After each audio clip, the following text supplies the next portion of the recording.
여러분 안녕하세요. 경제 유튜브 채널 86번가입니다. 지난 5월 15일 주간에는 과연 어떤 일이 있었는지 한번 살펴보도록 하겠습니다. 제일 먼저 월요일에 우리나라에서는 전기요금 인상안이 확정이 되었습니다. 여러 차례 말씀을 드렸지만은 사실 그 전기요금이 그렇게 우리나라 소비자 물가 가중치에서 차지하는 비중이 높질 않습니다. 그래서 다른 부분에서 정부가 의지를 보인다라고 하면은 물가를 안정화시킬 수 있는 방법들은 여전히 많이 존재를 한다라고 생각을 하고요. 한국은 수입 물가 영향을 많이 받습니다. 근데 수입 물가가 계속 해가지고 물론 전월 대비로는 플러스가 나오고 있지만은 전년 동기 대비로 해서는 여전히 우리는 작년도에 있었던 엄청나게 높았던 이 기저 효과를 물가에서는 좀 누릴 수가 있을 것 같다라고 생각을 합니다. 다음으로 최근에는 제일 시장에서 중요하게 보는 것이 침체에 대한 이야기인데요. 그래서 여러 가지들을 좀 추가를 해가지고서 한번 넣어봤습니다. 뉴욕 엠파이어 스테이트 제조업 지수가 있는데요. 요 같은 경우에는 요번에 예상 대비해가지고서 크게 낮게 나왔습니다. 이렇게 낮게 나오다 보니까 증시가 원래는 이제 플러스 상황에 있었는데 미국 증시가 요 데이터가 나오고서는 곧바로 음전환을 했습니다. 그러니까 그 정도로 최근의 증시는 침체에 대한 그 여부에 대한 것이 가장 중요하다. 그렇게 보시면 될 것 같습니다.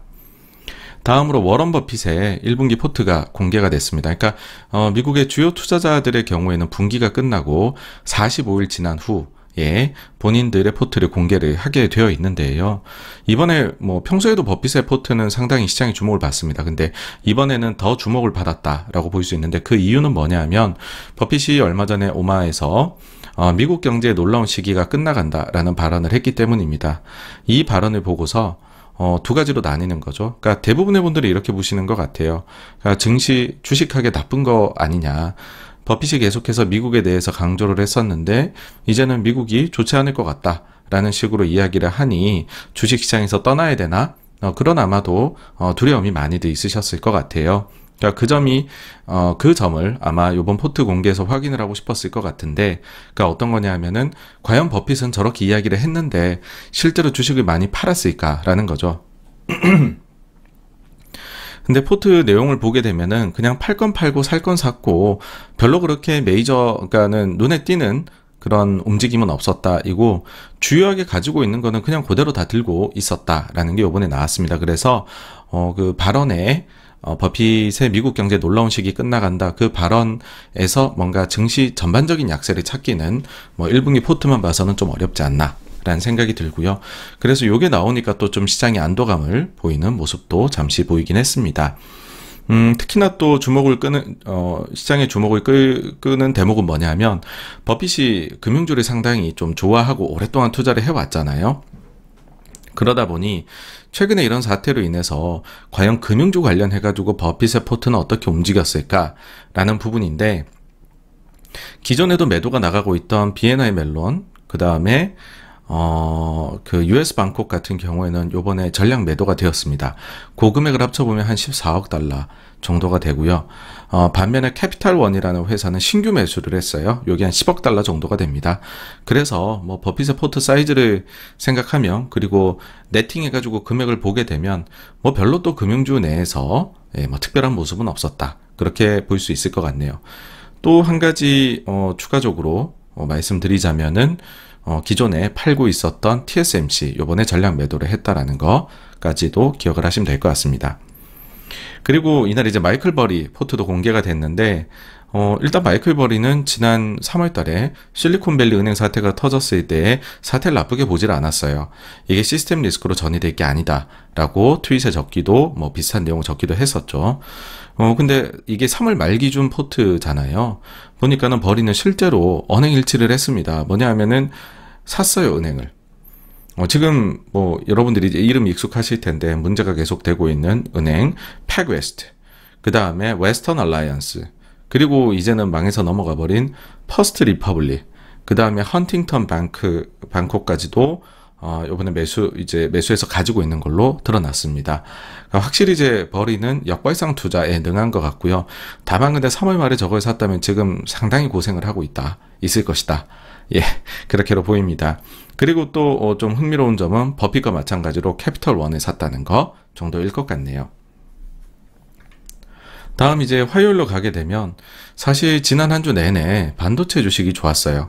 근데 반도체 주식이 좋았던 이유 중에 하나를 뭐 꼽자고 하면은 아무래도 그 치킨 게임 역시 종료될 수 있지 않을까라는 기대가 생겨난 점인 것 같습니다. 그러니까 뭐냐면 그 낸드 쪽에서 지금 2위하고 4위 업체가 합병 추진을 가속화를 한다라는 소식이 나온 건데, 그렇게 되어버리면은 뭐 플레이어 수가 줄어드는 거니까 어쨌든 지금 뭐 감산한다고 뭐도 하는데 뭐 이런다고 설비가 사라지는 건 아니지만은 여기에서 구조조정이나 뭐 등등등 그런 게 또 이 내에서 있을 거잖아요. 그러면은 어쨌든지 간에 좀 그 물량이 이제 좀 너무 많은 거는 좀 해소가 되는, 그런데 이르는 시간이 빨라진다라든지 뭐 아니면은 진짜로 이렇게 그 기사에 나온 대로 치킨 게임의 종료 뭐 이런 아주 긍정적인 것까지도 기대해 볼 수 있지 않을까라는 시각이 생겨났던 것 같습니다. 그래서 반도체가 한 주 내내 좋았고, 특히 또 뭐 반도체 관련해 가지고서는 이제 드디어 좀 실체를 갖춰가는 것 같아요. 그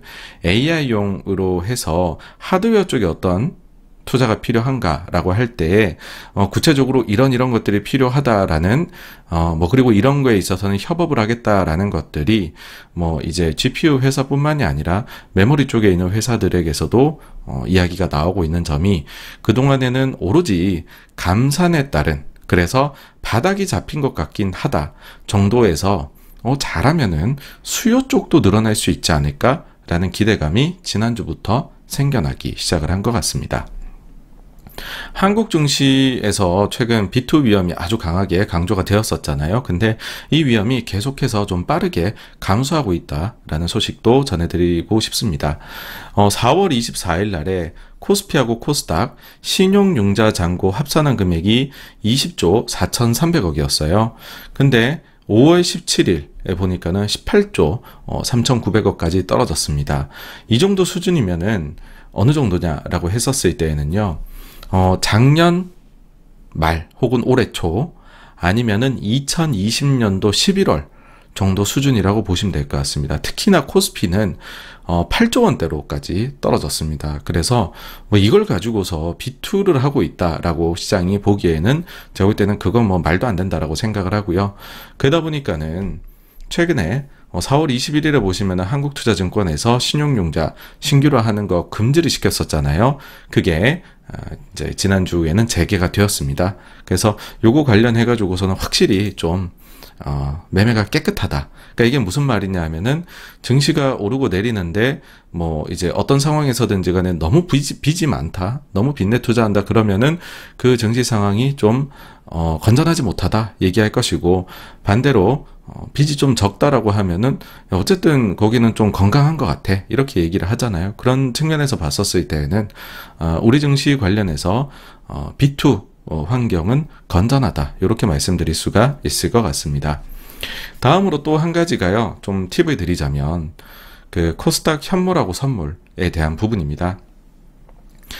코스닥 그 150을 가지고서 선물 요거를 이제 그 투자자들이 매매를 할 수가 있거든요.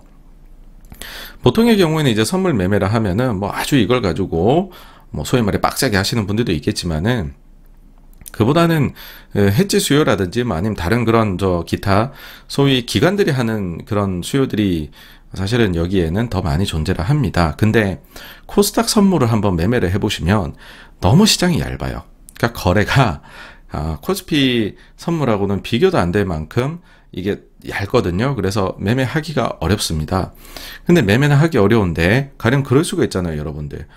나는 이거 코스닥이 떨어질 것 같은데 좀 해치를 하고 싶은데, 그래서 선물 매도를 충분히 좀 하고 싶은데 이런 생각이 들 수 있잖아요. 근데 그런 생각을 가지고서 선물 매도를 하다 보면 그러면은 내가 원하는 가격에 매도가 다 안 돼요. 훨씬 더 낮은 가격까지 매도가 들어가야 돼요. 왜냐? 거래가 얇으니까. 그래서 가령 예를 들어서 나는 뭐 100이라는 정도 수준에서 코스닥 선물 매도를 치고 싶다라고 생각을 했으면 99, 98 여기까지 쳐놔야 가까스로 포지션 형성이 된다라는 거죠. 근데 이제 코스닥이 계속 그동안에 좀 상승을 하다 보니까 코스닥 쪽에서 이 같은 뭐 해지 수요 혹은 나아가서는 공매도 수요도 있었죠. 그런 것들이 언제부터 본격적으로 많이 생겨났냐 하면 3월 중순입니다. 그러니까 요거는 어떻게 파악할 수 있냐면 현물하고 선물은 가격이 비슷하게 가야 돼요. 장중에 좀 다를 수 있고 당일날에 조금씩 다를 수는 있어요. 근데 뭐 구조적으로 한 달, 두 달 동안에 예를 들어서 뭐 선물이 현물보다 현저히 낮은 가격이 있다. 그러면 이거는 하방에 대한 배팅이나 해지에 대한 수요가 되게 강하게 있다라는 걸 뜻하게 되거든요. 근데 지난 3월 중순에 이게 역전이 발생했어요. 현물보다 선물이 싸진 거죠. 밑에 있는 거죠, 가격이.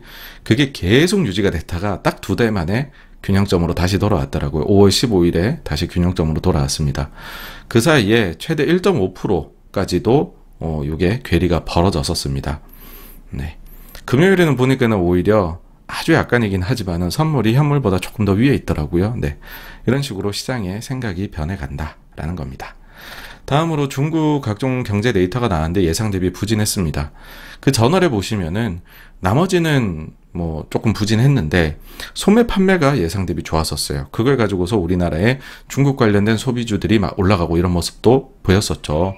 그러다 보니까는 소매 판매 관련해 가지고서 더 기대들이 좀 더 생겨났던 것 같습니다. 이제 본격적으로, 선행지수가 좋아지는 걸 넘어서 가지고서 동행지표도 좋아지는구나. 중국이 좋아지려나 보다라고 기대를 해서 기대가 조금 높았던 것 같아요. 21.9%의 개선을 기대를 했었는데 18.4%의 개선에 그쳐서 예상 대비 숫자 부진했습니다. 근데 소매 판매뿐만이 아니라 나머지들도 예상 대비로 부진을 했어요. 그러다 보니까는 시장에서 중국에서 리오프닝의 효과가 아직까지 본격적으로 난다고 말하기는 어렵구나. 지난달에는 한번 좀 잘 나왔으면 이번 달엔 또 못 나왔고 뭐 그래도 뭐 저축을 초과해서 했던 거 중국인들이 그거를 조금 요즘엔 또 빼다 쓴다고 하니까 결국 좋아지진 않을까 뭐 요 정도 생각은 하지만 어쨌든 요번에 이제 숫자가 나온 거는 조금 실망스럽다라고 해서 중국 보시게 되면은 뭐 증시나 이런 것뿐만이 아니라 위안화가 특히 조금 더 약세로 갑니다. 그러니까는 아직까지는 리오프닝에 대해 가지고서 100% 신뢰를 못 하겠다라는 게 그런 데서 느껴지는 것 같습니다. 근데 뭐 제 개인적으로는 뭐 결국에는 우리도 다 리오프닝 겪어봤지만은 그 경로가 울퉁불퉁해요. 근데 이게 완전히 리오픈되고 사회가 정상화가 되고 나면은 결국은 자기 체력 따라갈 것이다 라고 생각을 합니다. 다음으로 미국에서 소매 판매가 나왔는데요.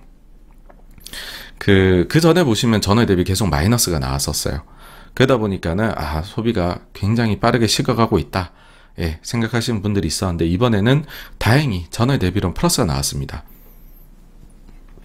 다만 근데 예상치 대비해 가지고서는 적게 나왔어요. 예상이 0.8%인데 실제로는 0.4%가 나왔거든요. 근데 요 점에 있어 가지고서는 그 전월치가 0.3%포인트 수정이 있었습니다. 상향. 그랬기 때문에 거의 예상치 수준으로 나왔다. 약간 그거보다 낮게 나왔다. 그렇게 보시면은 될 것 같고요. 근원의 경우에는 오히려 수정까지 감안을 하게 되면 근원이라는 거는 여기서 자동차 뺀 거거든요. 소비가 생각보다는 더 좋았다. 그렇게 보셔야 될 것 같고 그래서 미국의 소매 판매는 확실히 전년 동기로 보게 되면 계속 둔화가 나타나고 있거든요. 그래도 플러스가 계속 나오고 있습니다. 그래서 둔화가 되고 있다. 뭐 실리콘밸리 은행 사태 같은 것도 영향을 받았다. 일부. 근데 그렇다고 해가지고서 이게 둔화이지 침체라든지 이런 거를 말하기에는 뭐 그런 정도 수준은 절대 아니다. 그런 것 같습니다. 다음으로 제가 계속해서 최근에 밀고 있는 게 금융장세를 우리가 겪고 있는데 실적장세로 넘어가려면은 재고가 충분히 조정이 되어야 되고 그 충분히 조정된 재고가 재고 상황에서 만약에 이제 경제가 조금 자극이 돼서 긍정적으로요. 자극이 돼 가지고서 오더가 좀 증가를 하게 되면은 기업들이 이제 비로소 할인 판매해 가지고 뭐 마진을 훼손하면서까지 재고를 줄여 나가던 상황에서 반대가 되는 그래서 재고도 쌓아나가고 발주도 늘리고 제값 받고 팔게 되고 그러면 실적 장세가 완연하게 나타날 것이다.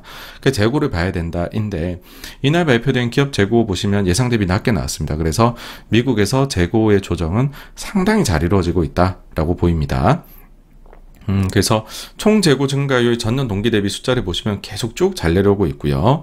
그리고 물가를 재조정해준 수정 총 재고 그리고 수정 총재고의 장기 추세선하고 비교를 해보면 여기 보시면 과잉재고가 존재를 했었거든요. 근데 이제는 과잉재고에서 장기 추세선 살짝 아래로까지 내려왔습니다.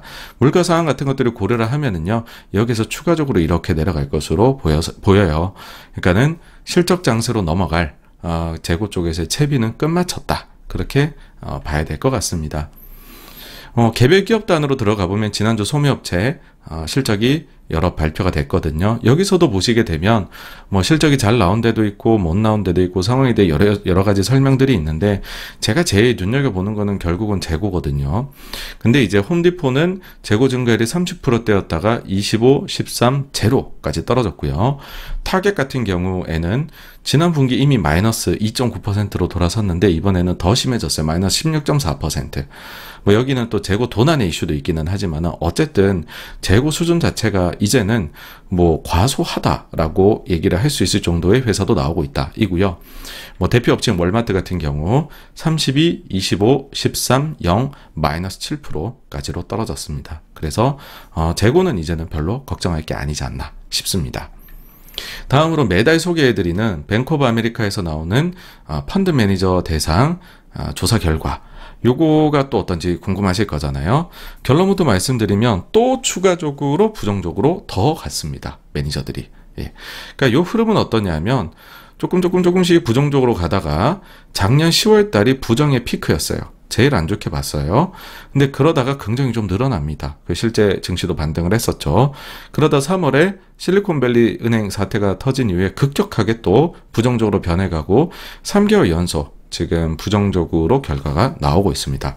그럼 이제 부정적이다라는 게 어디에서 느껴지느냐라고 하면 현금 비중이 또 늘었어요. 현금 비중이 늘었고 경제가 더 나빠지게 될 것이라는 전망 또 증가했습니다. 이 밑으로 내려가면은 나빠질 거다라고 생각하는 거거든요. 그리고 향후에 대해 가지고서 크게 보면 침체가 온다 안 온다가 있고, 침체가 오더라도 그게 소프트하게 아니면 하드하게 이런 게 있을 거잖아요. 근데 보시게 되면 일단 랜딩은 한다가 거의 뭐 90% 중후반 정도 차지를 해요. 물론 되게 나쁘게는 안 봐요. 소프트 랜딩에 대해서 60% 이상 보고 있고, 그 다음 하드 랜딩, 노 랜딩은 뭐 5% 미만 이렇게 보고 있습니다. 그리고 채권 선호가, 그러니까 채권을 선호한다는 거는 안전자산을 선호를 한다는 거잖아요. 채권에 대한 선호가 더 이렇게 증가를 해서요. 거의 뭐 금융위기 수준으로까지 이제는 증가를 했다라는 겁니다. 근데 요 부분은요, 뒤에서 조금 여러분들께서 최근 보시면 미국채 10년물도 이번 주에는 좀 올랐잖아요. 그게 제 생각에는요. 근데 그와 동시에 주식도 상승을 했잖아요. 증시도. 제 생각에는 엄청나게 보수적인 포지션을 가지고 있다가, 그러니까는 주식은 싫어하고 밑에 보시면은 미국 주식을 비중 확대로 들고 있는 그 비중 자체가 더 감소했어요. 여기 밑에 보세요. 이렇게 돼 있거든요. 연한 파란색인데. 그러니까 주식 가지고 있기 싫고, 침체 올 것 같고, 안 좋아질 것 같고, 채권 가지고 있었는데, 근데 그렇게 안 흘러가니까 그쪽에서 일종의 약간의 항복들이 나오고 있는 게 아닌가. 그러다 보니까 증시는 좀 올라가고, 그 다음에 채권은 매도를 하니까는 금리가 좀 올라가는, 그런 결과가 나온 게 아닌가 싶습니다. 네. 그리고 이제 그 가장 붐비는 포지션, 사람들이 몰려가 있는 거는 지금 그 전월에 이어가지고서 역시나 테크주 제일 좋아해요. 테크주는 롱, 반대로 은행 싫어합니다. 미국 은행은 숏. 그리고 새롭게 들어온 것이 미국 달러 숏이 들어왔어요. 그리고 미국의 단기 국채, 1년 아래 거 T-bill, 여기에 대한 매수, 요렇게 정도가 특이점이다라고 할 수가 있겠네요.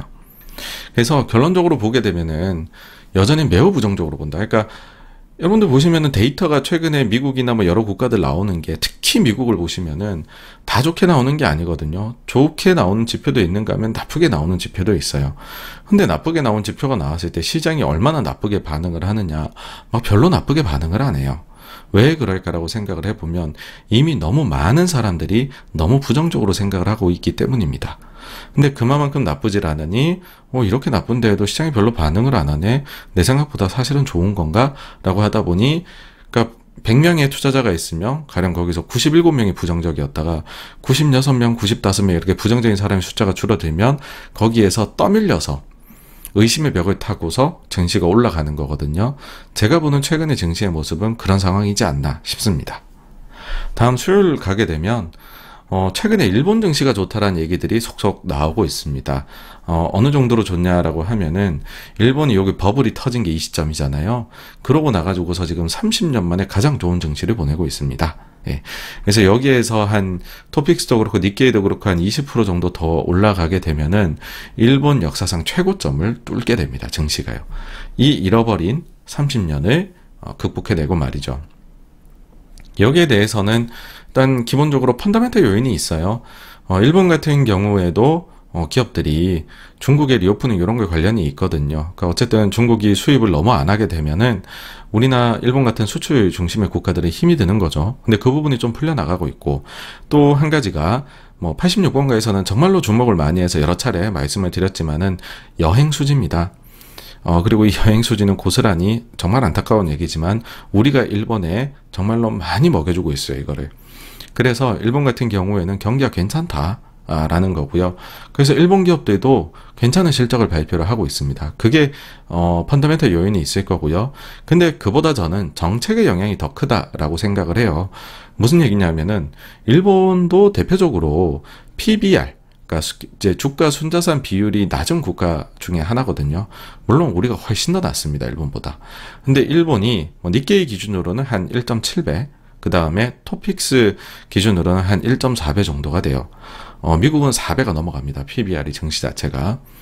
그래서 일본에 대해 가지고서 기업들은 탄탄한데, 근데 이게 자본 정책에 문제가 있으니까 PBR이 낮은 것 아니냐, 그런 불만들이 많거든요. 그래서 일본의 도쿄 거래소가 칼을 빼들었습니다. 뭐냐 하면 PBR이 1배 미만인 기업, 즉 이거는 뭐냐 하면은 다 팔고 청산 가치, 이게 남으면 그게 순자산이잖아요. 그 청산 가치가 시가총액보다 만약에 크다, 그러면은 그건 잘못된 거 아니냐, 빨리 소명을 하고 어떤 식으로 그걸 극복할 것인지 방안을 내놓고 그걸 공시까지 해라 라고 지난달 초에 일본 거래소가 기업들에게 공문을 내렸습니다. 그러고 나서 일본의 PBR 1배 미만 기업들이 하나둘씩 뭔가를 내놓고 있어요. 자사주의 매입 소각하겠다, 배당을 늘리겠다, 이런 얘기들을 하는 거죠. 그럴 때마다 그 기업들의 재평가가 막 나타나고 있어요. 그러다 보니 지금 최근에 증시가 이렇게 올라가 버린 겁니다. 그래서 정책은 세상을 바꿀 수 있다라고 저는 생각을 해요. 우리는 증시 자체가 PBR 1배가 안 됩니다. 일본은 한 40% 정도가 PBR 1배 미만이라고 하는데 우린 그보다 훨씬 심하거든요. 그래서 조금 이제 주식 시장에 대해 가지고서 어떤 식으로 좀 실제 세상하고 주식하고 과도하지 않은 이게 부작용을 너무 불러일으키지 않으면서도 뭔가 서로 간에 윈윈할 수 있는 방법이 특히나 그 정책 쪽에서 있는지에 대해서는 좀 고려를 많이 해주시면 정책 기반자들께서 그런 저는 생각이 드네요. 아쉬움 반, 질투 반, 그렇습니다. 특히 또 우리는 가야 될 길이 먼 게, 단순히 PBR 1배 이것뿐만이 아니라, 주주로서의 제대로 된 우리가 권익도 지금 보호를 못 받고 있잖아요. 대표적으로 이사 충실의 의무 같은 경우에서는, 주주의 비례적 이익이 보호가 되어야 되는데 그게 없다라는 것이죠. 근데 다행히도 최근에 이에 대한 논의가 좀 진행이 되고 있더라고요. 그리고 바라건대는, 좀 빨리 이 부분에서 변화가 나타나서 우리 증시도 좀 과도한 그런 우리 주주를 너무 이렇게 신경 쓰지 않아, 그래서 코리아 디스카운트가 있어야 돼 라는 이야기는 제발 좀 그만 들었으면 하는 그런 생각입니다. 다음으로 요날 이제 증시가 좋았는데요. 그 이유는 뭐냐 하면은 양쪽에서 지금 어쨌든 증시를 누르고 있는 최대 이슈는 부채한도 협상입니다. 근데 부채한도 협상 관련해 양쪽의 대표가 미국의 부도는 없을 거다, 이렇게 확언을 하면서 최악의 상황으로는 가지 않겠구나 라는 기대감이 시장에서 생겨났죠. 그래서 시장이 긍정적으로 반응을 했습니다. 그 다음으로 물가 관련된 거 말씀드리면은 중고차 지수 맨하임, 요거 그 전월 4월에 이어서 5월에도 또 지금 하락세를 보이고 있습니다. 다음으로 원유 시장으로 가게 되면은요, 우리가 이제 많이들 이 원유 관련해가지고서의 카르텔이 정말로 강하다라고 생각을 하시는데, 그 역사를 좀 공부를 해보면은 그네들끼리도 좌충우돌이 엄청 심합니다. 그리고 앞이랑 뒤랑 다르게 행동하는 것들이 많이 나오는, 배반자가 많이 나오는 게 또 오펙이에요. 역시나 이제 러시아 못 믿을 짓을 했다. 이게 뭐냐면 그때 블룸버그에서 나온 걸로 러시아에서 왔다 갔다 하는 배를 우리가 추적을 해보니까는 러시아가 원유 수출을 너무 많이 하더라. 전쟁 이후 최대인 것 같은데? 라고 발표를 해요. 그러니까 러시아에서 무슨 소리 우리 감산하고 있어 했거든요. 근데 IEA에서 이제 못을 박았습니다. 러시아 수출 증가 확인됐다라는 거예요. 전쟁 이후로 최대이다. 그래서 역시나 이쪽 판은 거의 뭐 타짜되어 있는 판이다. 저는 그렇게 봅니다. 자국 이익을 위해 가지고서 움직이는 거지 카르텔이 대단히 강하지는 못하다라고 저는 생각을 해요. 다음으로 뭐 중국 최근에 계속 우리가 뭐 외교적으로 한한령 이런 거를 우리가 이제 그 중국 쪽에 자극을 시키는 거 아니냐 또 내려지도록 말씀들 많이 하시는데 그런 거 치고선 사실 중국에서 배달한 게 나오지를 못하고 있어요. 오히려 뭐 또 게임이 또 나온다고 하네요. 그래서 정말 언제 구체적으로 중국에서 한한령 조치를 취할지는 전 잘 모르겠습니다. 그리고 오히려 또 좀 회의적이기도 하고요. 그런 결정을 내릴지에 대해서. 그 다음 목요일 가게 되면 엠파이어 스테이트 지수는 별로였는데 필라델피아 제조업 활동 지수는 뭐 마이너스긴 한데 예상 대비로는 잘 나왔습니다. 그러니까 이게 되게 변동성이 커요. 그래서 제가 사실은 요거를 그렇게 비중 있게 이것도 매달 나오는데 안 다루는데 그래도 요즘에는 침체가 제일 중요하니까는 이런 부분들을 한번 보십사 하고 보여드리는 거고요. 사실 근데 이거 예상치하고 다르게 막 삐쭉삐쭉 나오는 거는 너무 많아요. 오히려 그것보다 훨씬 더 경기 침체에 대한 설명력이 높은 컨퍼런스 보드 경기 선행 데이터는 중요도가 있죠. 근데 이것도 여전히 마이너스입니다. 계속 마이너스예요, 지금. 계속 마이너스인데 그나마 불행 중 다행이다라고 하면 그 전월에 나올 때에는 일단 예상치 대비 나쁘게 나왔어요. 마이너스 더 심하게 나왔고 게다가 그 전월치도 더 마이너스 깊게 수정이 되어버렸어요. 근데 이번에는 다 그냥 예상치대로 수정도 없이 뭐 그 정도로 나왔다 이고 여기에 들어가는 것들 중에 지금 뭐 장단기 금리가 역전된 거라든지 아니면은 지금 크레딧 상황이 변화된 거라든지 이런 것들이 다 좀 나쁘게 작동을 하고 있습니다. 그래서 아주 전통적인 우리가 데이터를 기반으로 해서 보게 된다라고 하면은 사실 침체에 대한 이야기가 많이 나올 수밖에는 없다. 근데 다만 고용시장이 너무나도 독특하다 정도로 요약이 될 것 같아요. 그리고 또 뭐 뒤에서도 몇 가지가 나오겠지만은 데이터를 볼 때에 사실 저희 구독자분들 중에 그런 불만이 있으실 수도 있을 것 같아요.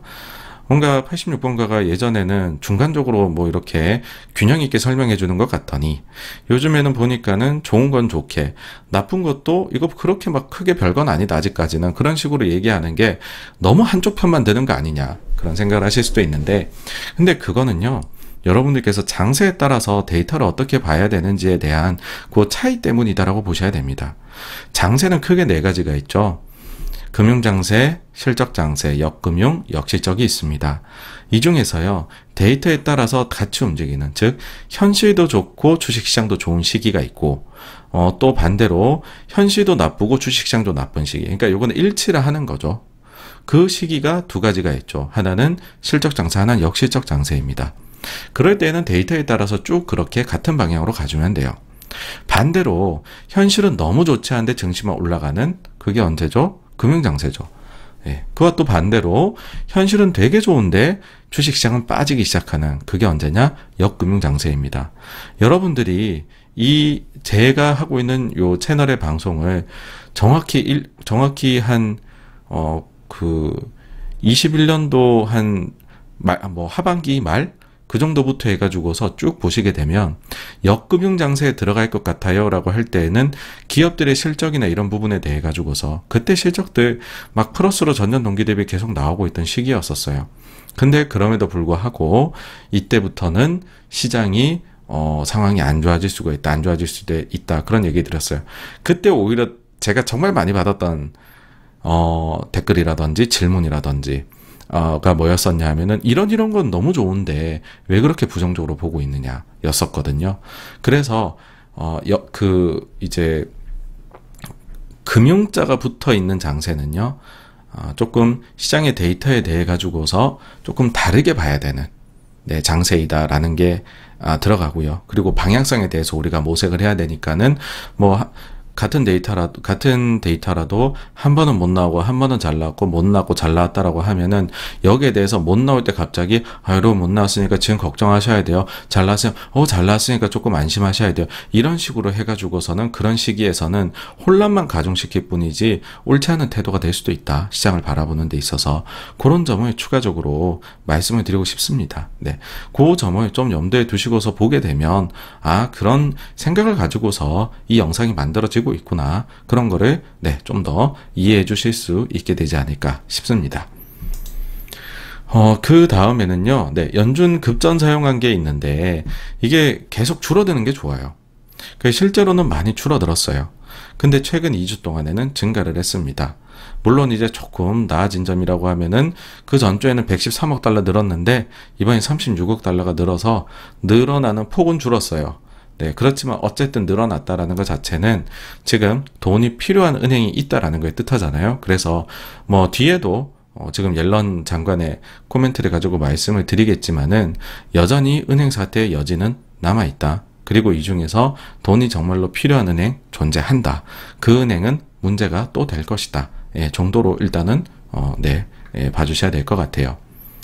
그리고 실업이 지금 시장에서 제일 중요한 거는 결국은 침체 여부이고 실업이 굉장히 중요한데 실업수당 청구 건수 관련해 가지고서 이게 매주 나오는데 좀 노이즈가 있었잖아요. 지난주에 뭐냐 하면은 부정수급의 이슈가 딱 이렇게 나타났죠. 특히 이제 어떤 한 지역에서 너무 많이 청구 건수가 증가를 하던데 이거는 부정수급이 의심이 된다. 그런 문제 제기가 지난주에 나왔었습니다. 그 주가 어디냐면 매사추세츠 주였고요. 지난주 방송을 보시면은 이렇게 매사추세츠만 증가하는 거 그런 데이터를 또 여러분들 보셨을 텐데요. 이번엔 어떻게 됐느냐? 일단 예상치 대비 적게 나왔습니다. 신규든 연속이든 실업수당 청구 건수가. 근데 정말로 매사추세츠가 드라마틱하게 숫자가 변합니다. 요게 그 전주거든요. 보십시오. 증가한 것 중에도 매사추세츠가 1등이에요. 근데 요게 최근 주거든요. 자, 감소를 했는데 매사추세츠예요. 이렇게 제발저리듯이 갑자기 데이터가 휙 바뀌면 부정수급이 더더욱 의심할 수밖에 없어질 것 같아요. 그래서 실업 관련된 데이터는 매사추세츠를 중심으로 한번 여러분들도 보시면 재밌지 않을까 싶네요. 그래서 실업에 대한 걱정은 지난주엔 조금 더 덜었다. 그래서 또 조금 더 증시를 밀어 올린 효과가 있었던 것 같습니다. 다음으로 19일 금요일 가게 되면 우리 반도체 대형주들이 좋았었고요.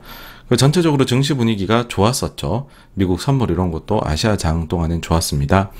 근데 밤이 돼가지고서 미국 증시가 이제 시작할 때쯤 돼서는 오히려 선물이 플러스였다가 보합권으로 약세전환 이렇게도 됐어요. 그 이유는 뭐냐 하면은 옐런 그 장관의 발언이 나왔기 때문인데 더 많은 은행 간 합병이 필요하다. 이거를 그 전에 18일에 있었던 은행 CEO들과의 미팅에서 했다라는 거죠. 이제 요 얘기가 언론에 타고 나오면서 아직까지 진짜로 문제 있는 은행이 더 있구나. 그러니까는 그 은행들의 그 은행들 간의 합병이 필요하다라고 넌지 지금 얘기하는 거 아니냐라고 생각을 시장이 하는 거죠. 그래서 팩웨스트라든지 웨스턴 얼라이언스 이런 데들이 갑자기 장 시작하고 플러스 3% 이러다가 마이너스 10%까지 떨어졌었습니다. 많이 회복해서 끝나기는 했지만은 여기서도 역시나 느껴지는 것이 은행 사태가 최악에서 지나가가지고서 시스템으로 아직 안 간다라는 거지, 이 중에서 여전히 은행 간에는 존재한다라는 거를, 얘기를 한 것이다. 그렇게 보시면 될 것 같아요. 다음으로, 요 날은 좀 굵직굵직한 게 많았죠. 파월 의장의 발언이 있었습니다. 근데 결론적으로는 비리기적인 발언을 했어요. 비리기적인 발언을 했는데, 이제 관련해서, 지난주, 그러니까는, 5월 FOMC 회의 이후에 지금 연준 인사들의 발언, 그리고 그 발언에 대한 86건가의 생각, 그리고 금요일에 있었던 파월 의장의 발언, 이렇게 쭉 한번 요 코너에서 정리를 해볼게요. 일단 최근에 시장은 우려를 많이 가졌어요. 왜냐하면 연준 위원들이 연이어서 매파적인 발언을 했기 때문입니다. 이 연준 위원들의 발언을 보실 때에는요, 양극단에 있는 자들의 말은 빼고 보는 게 좋아요. 예를 들어서 카시카리가 매파적인 발언을 더해봤자, 블라드가 매파적인 발언을 더해봤자, 그는 이미 극강매예요. 반대로 굴스비가 아무리 비둘기적인 얘기를 해봤자 그는 이미 극단적인 비둘기예요. 그 중간에 있는 중도파의 말에 우리는 귀를 기울여야 되겠죠. 근데 그 중도파의 입에서도 매파적인 발언들이 나오고 있었다라는 겁니다. 대표적으로 뭐 인플레이션이 여전히 너무 높다. 잘 내려오지 않고 있다. 그래서 금리의 상한을 특정하지 않고 있다. 야, 무서운 말입니다. 그죠? 우리는 지금 제약적인 금리 수준에서 최종금리에 다가온 줄 알았는데 그 상한이 더 열릴 수도 있다는 얘기를 한 거잖아요. 이게 중도파들의 입에서 나온 얘기예요. 그러니까는 시장에서 어떻게 생각했냐 하면 지난 5월 FOMC 회의가 끝나고서 6월 FOMC 회의에 대해서 95% 정도의 확률로 동결할 거야. 이렇게 패드와치에 나왔었고 5%의 확률로만 뭐 그래도 한 번 더 25bp 인상하지 않을까 이렇게 처음엔 나왔었거든요. 근데 이 숫자가 한 30% 중반까지 올라갔어요.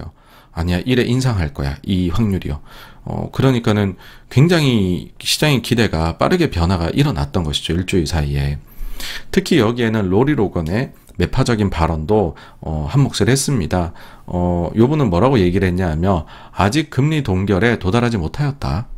포즈에 아직 도달하지 못했다라고 했고, 요 발언을 그대로 받아가지고서 월스트리트저널의 닉 티밀하우스 기자가 트윗을 하나 날립니다. 예, 로건의 요런 매파적인 발언들이 있었다. 그러면서 로건은 어떤 사람이냐? 연준의 베테랑이다. 그리고 그녀의 리더십은 무시할 수가 없다. 그래서 그녀의 의견이 연준 내에서 앞으로 무게감 있게 다뤄줄 것임을 이렇게 넌지시 암시를 해줬습니다. 그래서 하여튼 계속해가지고 다음 달 인상 확률이 올라가고 있었어요. 근데 그럼에도 불구하고 제가 뭐 여러 방송에 출연해가지고서 뭐 여전히 다음 달에 동결로 보냐 그런 질문을 받았을 때 저는 뭐 여전히 뭐 아주 특별하게 데이터들이 예상치를 벗어나게 나오지 않는 한에는 동결할 것 같다. 라고 얘기를 계속 드리고 있죠. 왜 그렇게 말씀을 드리냐면 가장 기본적으로는 지난 이제 최근에 있었던 FOMC 회의의 그런 문구의 변화들이 2006년도에 있었던 문구의 변화와 너무나 흡사하다라는 거죠. 그러면 그때 당시에도 그런 표현을 쓰고 동결을 이후부터는 이어갔으니 이번에도 특별한 일이 없으면 그렇게 하지 않겠냐. 아니 연준 애들이 얼마나 그 단어 사용에 깐깐한데 그런 단어를 괜히 성명서에 썼겠냐. 라는 거죠. 개별 한 명 한 명 인터뷰보다는 성명서 그 자체가 저는 제일 중요하다. 그거 일단 기본에 깔고 가야 된다고 보기 때문이거든요. 그리고 또 한 가지는 6월 FOMC 회의 있잖아요. 요 회의 하루 전날에 미국 소비자 물가지수가 나옵니다. 근데 지금으로 봐가지고서는 4% 초반이 나올 것으로 보여요. 그러면 이제 4% 초반으로 어쨌든 뭐 헤드라인이긴 하지만 이게 헤드라인 숫자가 4% 초반으로 나오게 되면 그 상황에서 굳이 금리를 내가 막 뭐 더 올려가겠다 이렇게 매파적으로 하기에는 요 정도 숫자면은 일단은 우리가 아직 인상기가 끝난 건 아니지만 그래도 그래도 요번 회의에서는 일단 동결을 하고 지켜보겠어라는 말은 할 수 있는 수준이 아닌가라는 거죠. 왜냐? 자, 여러분들 지금 기준금리가 5에서 5.25잖아요. 그죠? 그리고 지난번에 소비자 물가가 뭐 5%, 4.9% 요렇게 흘러왔어요. 그죠? 그래서 거의 지금 당초까지는 긴축에 들어간 이후에 소비자 물가 지수가 항상 미국의 정책 금리보다 높았어요. 그러다가 이제 가까스로 역전이 됐거든요. 5에서 5.25인데 4.9로 역전이 처음 된 거죠. 그죠? 근데 5에서 5.25 유지만 해도 이제 4% 초반이 나오면 1% 가까이 높아요. 그러니까는 좀 이 정도면 제약적인 금리 일단 좀 온 것 같아요. 이렇게 얘기하기에는 괜찮은 숫자이지 않을까라는 것이죠. 그리고 또 한 가지는 뭐냐 하면 연준 위원들 이렇게 뭐 그 자료 내놓는 거나 인터뷰하는 거 보면은요.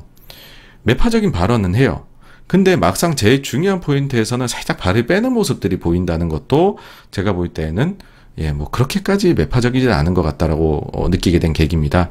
그러니까 뭐냐 하면 제일 중요한 건 결국 그거거든요. 제일 원색적인 질문. 그럼 다음 달 회의 어떻게 할 건데요? 올려요? 말아요? 위원님 생각 지금 당장 어때요? 이건 거죠. 그랬을 때 보스틱은 무슨 얘기 했냐 하면 실컷 매파적인 이야기 하다가 근데요 저는요 만약에 지금 당장 결정하라고 하면 동결입니다. 다음 달에. 네, 본인은 다음 달에 회의에서 지금까지로 보면 동결에 기울어 있습니다. 매파적 얘기하다가 이러고 있어요. 그 다음에 바킹 같은 경우에도 매파적인 얘기 요즘 많이 하시거든요. 여러분. 원래 비둘기인데. 그래 놓고서는 다음 달 회의 아직 결정 못 내렸다. 이렇게 얘기를 합니다. 그래서 가장 결정적으로 그래서 올려 말아요 할 때에는 발을 살짝 빼고 들있기 때문에 되게 강한 매파성은 못 느끼겠다 이랬던 거죠. 그러면은 왜 이런 발언들이 나오고 있을까? 그 저희에 대해 가지고서 이건 그냥 저의 생각입니다. 뇌피셜인데 연준의 매파적 말빨이 먹힐 수 있는 마지막 한 달이기 때문에 그러한 행동들을 하고 있는 게 아닐까라고 생각을 합니다. 여러분들 한번 상상을 해보십시오. 만약 진짜 다음 달에 연준이 동결을 해요. 그러면 시장은 이제 그럼 동결하면 언젠가 인하하겠네. 인하 언제요? 그 다음 달에 바로 해요? 올해 2번 해요? 3번 해요? 막 이렇게 올 거란 말이죠. 근데 연준 입장에서는 아니 내가 동결을 하더라도 아직 인상기가 끝난 게 아니고 올해는 사실 나는 진짜 인하하고 싶진 않아. 이런 생각을 가지고 있는데 자꾸 인하를 물어보고 이게 막 채권의 가격에 반영되기 시작을 할 거란 거죠. 그 연준 입장에서는 좀 불편한 거죠. 너무 비리기적으로 가버리게 되니까는. 근데 그나마라도 지금 이렇게 매파적인 말을 하면 사람들이 좀 겁이라도 먹어요. 왜냐하면 진짜 다음 달에 올려버릴 수도 있을 것 같거든요. 근데 정말로 다음 달에 동결을 했다라고 가정을 해봐요. 그러고 나서 지금 같은 말을 한다라고 하면 시장의 반응이 어떻겠습니까? 이빨 빠진 호랑이처럼 느끼겠죠. 네. 그래서 지금보다 말빨이 떨어지게 될 겁니다. 실제 동결이라는 게 한 번만 나오게 되면 그때부터 연준의 말빨은 꽤 떨어질 가능성이 있어요. 근데 연준 입장에서는 어쨌든 너무 높았던 인플레하고 싸우고 있는 과정이고 최근에 또 막 기대 인플레가 좀 올라갔잖아요. 그러니 이번 한 달 동안에라도 좀 매파적인 발언 많이 해가지고서 우리가 말빨이 먹힐 수 있는 이 시기에 최대한 좀 더 인플레에서는 좀 더 잡고 가고 싶다라는 그런 바람이 지금 이런 행동으로 나타나고 있는 게 아닌가라고 저는 생각을 합니다. 그리고 정말 2006년하고 같다라고 하면요. 2006년도에도 6월달 마지막 금리 인상한 이후에 그 다음 회의에 대해서 시장이 무려 6분의 5의 확률로 금리 인상을 예상을 했다라고 해요. 근데 그때부터 동결이었거든요. 그런 식으로 연준은 인상할 수 있어? 할 수 있어. 우리 정해진 거 아니야. 그런 심리를 계속해서 다음 회의 전까지는 주려고 노력하는 위원들이 많이 나오지 않을까 싶습니다. 다만 근데 그 중에서 결국 중심을 잡는 인물 파월의 생각은 어떠하냐 일 텐데요. 파월의 경우에는 지금 뭐 앞서도 제목에서 적어드렸지만은 비리기적인 얘기를 했어요. 그러니까 사실 이것도 보면서 제가 느낌을 받는 게 결국에는 이게 동결로 정말 많이 기울어 있나 보다. 근데 그럼에도 불구하고 자기네 내에서 인사들끼리에 이렇게 역할 분담을 해서 누군가는 매파적으로 얘기를 하고 있는 게 아닐까. 완전히 너무 동결이라고 안심하지 말라라는 뭐 그런 인상을 보내고 있는 게 아닐까. 파월의 간담회를 보니까는 더 그런 생각이 들더라고요. 자, 파월은 그러면 이날 무슨 일이 있었느냐라고 했었을 때에 여기 보시면은 버냉키하고 같이 이렇게 간담회를 진행을 했습니다. 근데 버냉키가 누구냐? 2006년도에 연준 의장을 하고 있던 사람이에요. 그리고 최근에 연준의 발언들은 2006년에 그것을 굉장히 따라하고 있습니다. 카피해서 하고 있죠. 그래서 요 그림 자체도 굉장히 좀 미묘하다라는 생각이 들더라고요. 2006년에 다시금 떠올리게 하더라고요. 네, 근데 어쨌든 파월의 비둘기적 발언이 나오면서 30% 중반에 다다랐던 다음 달 인상 확률이 이제는 10% 중반으로 훅 낮아졌습니다. 근데 여러분들 보시면 파월이 그렇게 얘기해도 제로로 안 가요. 이게 한 자릿대로 잘 안 갑니다. 예. 그러니까 그 정도로 시장은 아직까지도 다른 위원들의 말이나 혹은 뭐 인플레에 대한 걱정이 될 수도 있을 거고요. 인상에 대한 기대 심리가 여전히 하고 있고 그것 자체는 연준 입장에선 좋은 거죠. 예. 그래야지 이번에 그나마 말빨 먹힐 수 있을 때 인플레에 대해서 조금 더 공격을 취할 수 있으니까는요. 그럼 도대체 파월이 무슨 얘기했길래 비둘기적으로 해석이 나오느냐? 주요 발언들입니다. 너무 많이 하는 것과 너무 적게 하는 것의 위험이 균형을 이루고 있습니다. 많이 하는 거 적게 하는 거라는 건 뭘 뜻하냐 하면은요. 금리를 너무 많이 올려가지고서 부작용이 나타날 위험. 반대로 금리를 너무 적게 올려서 나타날 수 있는 부작용 위험. 요 두 가지가 지금 균형을 이루고 있다라는 겁니다. 이건 무슨 얘기겠습니까? 올리는 거에서도 균형, 내리는 거에서도 균형. 되게 균형적이다. 그러니까 그 동결을 떠올리게 할 수 있는 코멘트인 거죠. 다음으로 은행 신용 환경이 긴축됨으로 인해서 정책 금리가 인상되지 않아야 할 수도 있습니다. may not이라는 표현을 썼어요. 이거는 무슨 얘기냐면 최근 은행 사태가 연준 추가 긴축에 영향을 주고 있다라는 이야기인데, 실제로 파월 의장이 그 SVB 사태가 벌어진 이후에 이와 같은 일이 연준이 추가로 긴축을 한 것과 같은 그런 효과를 냈다라고 공개적으로 얘기한 바가 있습니다. 예, 즉 이걸 치환해서 보면 마치 금리를 25bp 더 올린 것과 같은 그런 사건이 벌어졌다라는 거죠. 그렇다라는 거는 현실에서 그런 사건이 벌어졌으니 연준 입장에서는 뭐 더 안 올려도 된다라는 거죠. 네, 그래서 당초 대비 긴축을 덜 해도 된다라는 뜻입니다. 그리고 이런 발언도 했어요. 연준의 정책은 별도의 목표가 있다. 그러니까 이건 무슨 얘기냐면 이제 뭐 금리 인상, 양적 완화 이런 통화 정책이 있을 거고요. 그 다음에 SVB 사태에 대응하기 위한 여러 금융 안정 대책이 있겠죠. 이 통화 정책과 금융 안정 대책이라는 거는 별도로 다르다라는 겁니다. 근데 그 효과는 종종 완전히 독립적이지 않습니다. 그들은 너무나 서로 얽혀있기 때문에 나로선 완전히 정책들을 분리하는 것이 그게 가능하다거나 바람직하다거나 그렇게 보지 않습니다. 그러니까 이건 무슨 얘기냐 하면은 원래는 둘은 별도의 것인데, 근데 이런 거예요. 이 금융 안정의 목표를 달성하기 위해서 본인들이 쓰고 있는 그 무언가, 혹은 우리가 금융 안정 목표를 위해서 이제 일해야 되는 그 상황이 변화된 거 있잖아요.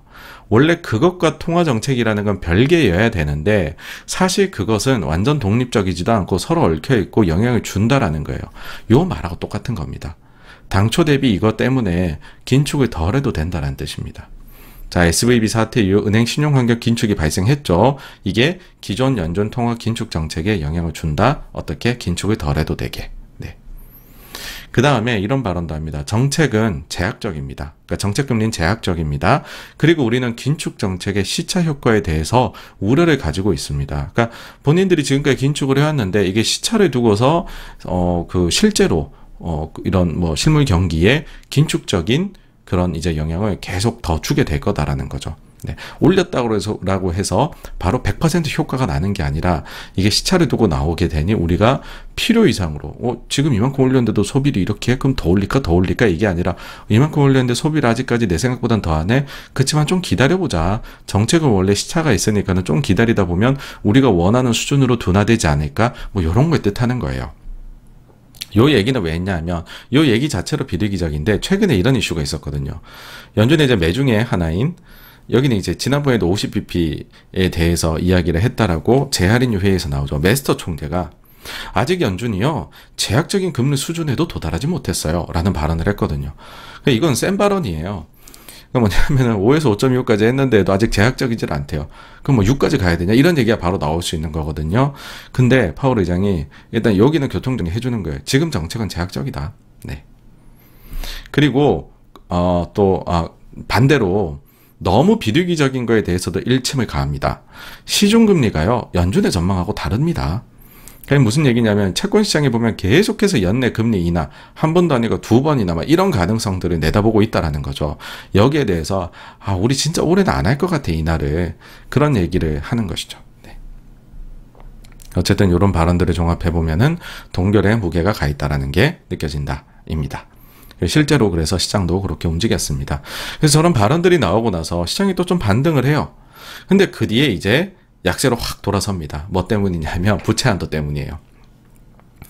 뭐 부도는 반드시 피하겠다 뭐 그래 놓고서는 갑자기 또 한도 협상하다가 아예 안 맞아 해가지고 철수 갑자기 또 중단이 돼버려요. 그래가지고서 증시가 쭈루루루 뭐 그렇다고 사실 증시가 되게 또 뭐 조정받은 것도 아니에요. 뭐 0점 몇 프로 이렇게 해가지고 하락해서 요 날은 마감이 되었습니다. 그러고 나서 장 끝나고 보니까는 또 협상 재개를 했다라고 하고요. 주말 동안에 뭐 바라건대는 좋은 소식이 좀 나왔으면 하는 생각입니다. 근데 이거 관련해 가지고서요. 이제는 뭐 부채 한도 그 자체가 문제다. 뭐 부채 한도는 오히려 합의가 된 이후에 증시가 안 좋더라. 뭐 이런 여러 가지들 얘기들이 있습니다. 그래서 2010년대 이후에 있었던 부채 한도 협상에 대한 그 결정이 이루어지고 난 이후에 어떤 일이 있었느냐를 한번 말씀을 짧게 드려볼게요. 보시면은 11년도 8월 2일 날에 협상이 돼요. 땅땅땅 타결을 했는데 그 뒤에 신용등급 강등되고 와르르 무너졌었죠. 14년도 2월 달에 그 한도 증액이 또 합의가 이뤄집니다. 그러고 나서 증시가 뭐 조금 이래저래 하다가 이 이후에는 상승을 해요. 15년도 10월 26일에 그 협상 타결이 된 이후에는 이렇게 해서 좀 올라가는 뭐 가나 뭐 이렇게 하다 가서는 16년도 초에 중국의 그림자 금융 문제, 그게 불거지면서 16년도 초에 빠졌다가 이렇게 가게 되죠. 18년도에 보시게 되면은 2월 9일 날에 타결이 되는데, 그 이후에 살짝 요랬다가는 18년도 9월인가 10월까지 쭉 또 랠리가 나왔었고요. 19년도 7월 달에 합의가 이뤄지고 난 이후에는 뭐 다들 잘 아시겠지만은 코로나 있기 전까지는 장이 좋았습니다. 그 다음에는 21년도 12월 16일 날 협상 합의가 되었고, 그 이후에 1월 초까지 살짝 더 올라가다가 그 다음부터는 역금융 역시적 장세 맞아서 와르르르 했었죠. 그러니까 이거는 제가 이제 왜 뭐 다른 얘기들도 좀 부차적으로 드리면서 설명을 드렸냐 하면, 그 이유는 뭐냐 하면 부채 한도라는 이슈 그 자체에 영향을 받았던 건 11년도 뿐이다라는 겁니다. 다른 시기들에는 올랐던 때도 있고 내렸던 때도 있어요. 근데 올랐던 게 뭐 오로지 부채 한도가 합의가 돼서 오른 거냐? 그것도 아니고, 그럼 내렸던 때는 부채 한도 때문이냐? 그것도 아니라는 거예요. 그래서 우리가 여기에 대해 가지고서 너무 큰 의미를 두지는 말자이고, 뭐 그도 당연히 그렇잖아요. 뭐 부채 한도 협상이 늘리기로 됐다라고 해서 뭐 갑자기 미국의 부채가 없어지는 것도 아니고, 미국이 구조적으로 뭔가 변화되는 게 없잖아요. 그러니까는 그걸 가지고서 뭔가 좋다 나쁘다를 뭐 하기에는 좀 어려움이 있는 것이겠죠. 일각에서는 그런 주장들도 하세요. 부채 한도 협상이 이렇게 막 쫙 끝에까지 가 있는 그런 상황에서는, 그러면은 재무부가 제대로 국채 발행을 못 한다는 거잖아요. 그때는 이제 쪽지 예산을 쓰고 있는 때거든요. 그래서 국채 발행을 제대로 못 하고 있다. 근데 여러분들, 국채를 발행한다라는 거는 재무부 입장에선 돈이 들어오죠. 근데 시중에 있는 사람들이 그 국채를 사잖아요. 그 시중의 유동성이 재무부로 흡수가 되는 과정입니다. 그래서 시중의 유동성은 줄어든다라고 우리가 얘기를 하죠. 채권을 발행하면 시중의 유동성이 줄어든다, 이렇게 얘기를 합니다. 그러니 오히려 그러면 지금은 협상이 지지부진해서 제대로 국채 발행을 못하니까는 유동성이 시중에 남아있는데, 한도 협상이 돼서 증액이 되면은 국채를 또 뿜뿜뿜뿜 이렇게 뭐 발행을 할 거 아니냐, 그러면 유동성이 흡수돼 버리니까 증시 안 좋은 거 아니냐, 이렇게도 말씀들을 하세요.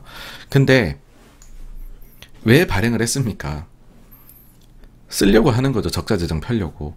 그래서 이게 그리 큰 시차를 두지 않고 요 돈이 다시 나와요. 그러니까는 이 유동성이 흡수되고 그 다음에 빠져나가는 거에서 구조적인 요인으로 볼 수 있는 거, 가령 예를 들면 양적 완화, 양적 긴축, 이런 거는 좀 구조적인 요인에 속하죠. 이런 것들은 제가 볼 때는 당장히 시장을 보는데 의미가 있다라고 생각을 해요. 근데 이렇게 이제 뭐 결국에는 그리 큰 시차를 두지 않고서 빠져나오게 될 거에 대해 가지고서 우리가 너무 뭐 단기적으로는 당연히 흡수하는 겁니다.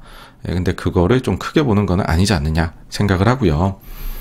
뭐 가령 저는 매년 돌아오는 세금 납부 시즌도 그 예 중에 하나가 될 수 있지 않을까 싶어요. 최근에 이제 은행들 뭐 밑에도 설명드리겠지만 예금 동향을 보게 되면 뭐 4월 달에 보니까 미국의 그 예금이 좀 줄었던데, 이게 세금 납부 시즌 때문에 그렇다면서요. 그런 거 이제 저희 채널 보신 분들은 다 아시잖아요. 그렇죠? 근데 그러면은 세금을 납부하기 위해 가지고서 내가 가지고 있던 예금에서 돈을 국가에다가 낸단 말이죠. 세금 납부를 한단 말이죠. 그럼 유동성이 흡수돼 버리는 거잖아요. 근데 이 시즌에 우리가 유동성이 흡수된다는 얘기는 잘 안 써요. 왜냐하면 그거 가져가고 정부가 또 돈을 쓰지 않습니까? 그러기 위해 예산안을 다 짜놓은 거고. 그래서 그 정도의 시차나 이런 것들은 별로 그렇게 중하지가 않다라는 것이죠. 그래서 이 부분도 저는 뭐 그렇게까지 크게 보실 이유는 없다라고 생각을 합니다. 자, 그 다음에 미국의 은행들 자료 보시게 되면은 예금하고 대출 전부 다 지금 이게 계절 조정을 반영을 했든 안 했든 전부 다 마이너스가 나왔습니다. 그래서 사실 이런 식으로 대출도 뭐 좀 지지부진, 뭐 예금도 지지부진, 이런 거는 금융시장에 좋지 않습니다. 이게 만약에 장기적으로 쭉 이어진다 라고 하면은 은행 불안이 재차 다른 곳으로 퍼져나가게 될 위험이 있습니다. 그래서 이 데이터는 꾸준하게 체크를 해야 돼요. 하지만은 불안감을 조성하기에는 너무 이릅니다. 이 데이터에 대한 해석이 요거 정도로는. 그래서 계속 꾸준히 86번가에서는 계속 볼 거고요. 제가 하는 게 뭐 이런 거니까는요. 그렇게 하다가 요점이 뭐 진짜 이쯤에서는 여기서는 또 좀 문제가 생길 것 같은데요 싶으면은 제가 분명히 말씀을 드리겠죠. 근데 그게 아니라 또 여기에서 회복이 되기 시작을 하면은 조금 뭐 울퉁불퉁하고 지금 가는 것 같네요. 뭐 그렇게 말씀을 드리게 될 것 같습니다. 네, 그리고 그나마 좀 다행이다라고 하면 우려가 심한 소형은행 쪽에서의 마이너스가 대형은행들보다는 훨씬 좀 덜하다는 거인 것 같아요. 대형하고 소형하고 전체적인 자산 규모나 이런 거는 소형이 반이라고 보시면 돼요. 이 데이터에서. 네. 자, 그 다음에 미국 이제 장기물 금리가 올라갔는데 여기에 대해 가지고서 뭐 제가 생각하는 거는 최근에 워낙에나 채권 쪽으로 또 좀 몰려갔었는데 그러면서 이제 주식시장은 싫어했는데 주식시장의 반등과 더불어서 채권 쪽에서 그러니까 좀 포트 조정 매도가 있어서 나온 게 아닐까라는 생각이 일단은 듭니다. 네. 그 다음에는 이제 원유 시장 관련해 가지고서는 뭐 계속 횡보, 크게 드릴 말씀이 없고요. 그리고 미국 1분기 실적 시즌 뭐 그대로예요. 거의 끝났고 다만 좀 특이점이라고 하면은 경기 침체에 대해 가지고서 이야기한 그 이제 횟수 자체가 그 이제 많이 줄어들었다라는 거예요. 어떻게 보면 1년 전에 경기 침체에 대해서 이야기했던 기업의 수가 더 많았고 그 이후에는 조금씩 감소를 하고 있다입니다. 총평을 해보면 뭐 큰일 없이 지나갔던 한 주인 것 같고요. 그래서 동일합니다. 계속해서 긍정적인 생각을 가지고 있습니다. 다음 주에는 또 이제 뭐 구매 관리자 지수나 회의 의사록이라든지 그다음에 우리나라 또 금통위도 있고 뭐 물가도 나오고 이런 게 있겠네요. 네. 요거는 아닙니다. 제가 지우질 않았네요. 네. 그래서 여기까지가요. 지난주에 대한 정리였고요. 다시 한번 제 공지를 드리자면은 6월 3일에는 독서 모임 거인의 어깨. 그러니까 독서 모임이라는 거는 뭐 특별한 게 아닙니다. 유튜브로 그냥 똑같이 하는 거고요. 제가 내용을 정리해 가지고서 이렇게 여러분들에게 이제 그거를 설명드리면서 그 내용을 공유를 하는 겁니다. 네. 그렇게 보시면 될 것 같고요. 다음으로 6월 10일에는 최근에 제가 낸 책 투자의 역사는 반드시 되풀이 된다. 요거를 할 예정입니다. 그래서 요거 이제 일정에 참고를 해 주시면 될 것 같고요. 네. 준비한 내용은 여기까지입니다. 네. 남은 또 주말 잘 보내시고요. 저는 다음 주에 찾아뵙도록 하겠습니다. 감사합니다.